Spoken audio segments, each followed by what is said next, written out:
So it's Friday, and of Monday of this week I wrote a rough day vlog, and I was frustrated, and I filmed myself having that rough moment, and I got some comments about that.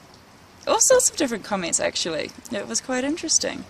One that stands out the most was, if you all knew what a rough day was like, you wouldn't be having one. If you all knew what a rough day was really like, you wouldn't be having one. We all have rough days, because they're relative to our days, to our body, to our life, to where we're at, to what we're going through.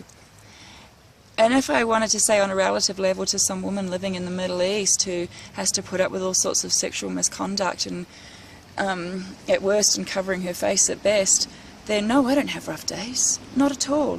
I live in America. I'm free. I live in this beautiful place that I get to stare at this beautiful lake. And I don't have rough days on a relative level like that.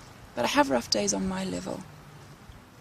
And I guess what I want to do in this video is let you know that it's okay for you to have your rough days. It's inauthentic and out of integrity to say that we never have rough days, because it's just not true. We ebb and flow with the tides of life, with the cycles of the moon, with the seasons of the year, with the days of the week, with the interactions that we have with people, with the energies that we collide with in daily life. We all have these ebbs and flows, and some we will perceive and interpret as really fun and exciting and beautiful, and others that we will perceive and experience as really challenging and hard and uncomfortable and even frightening or scary or dark. That's okay too. The dark and the light, we cannot have one without the other. If we're living in this world of duality, we have to have it all. We can't choose, I'm just going to be light and happy and that's me, because it's not real. We're not just light and happy. We're dark and grumpy too. We're uncomfortable and we're comfortable. We can be in full gratitude of everything that we have and be having a grumpy day. That's the messy, precious, beautiful side of human life. So, in the darkness is the light. In the still point inside of you is the wisdom.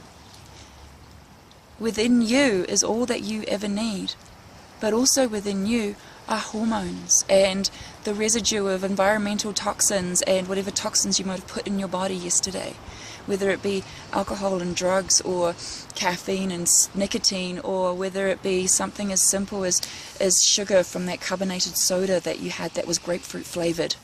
You know, there's going to be toxins, and they're going to play out. They're going to give you a good night's sleep or a bad night's sleep. It's up to you to really figure out what inside you is giving you the grumpy times, and to go into the grump. My grump on Monday helped me realize that I am more passionate than I ever realized about helping women find the divine feminine inside of themselves, helping men find the divine feminine inside of themselves, helping us all recognize that we really truly do have all that we need fully available within us, even inside our grumpy self. In fact, especially inside our grumpy self, because if you're grumpy, if you're angry, feel into what's in that anger. All that anger can be conveying is deep caring, because you cannot get angry about stuff you don't care about. There's no energy for it. So if you're really angry about something, slow it down. Feel what's underneath it. Underneath it is deep love and deep caring. And in that deep caring is what you are intensely passionate about. And that's where you can drill into your life purpose. So don't disregard any of your emotions. Don't disregard your rough days. And don't try to pretend that you're just happy, because that's not normal. It's just not.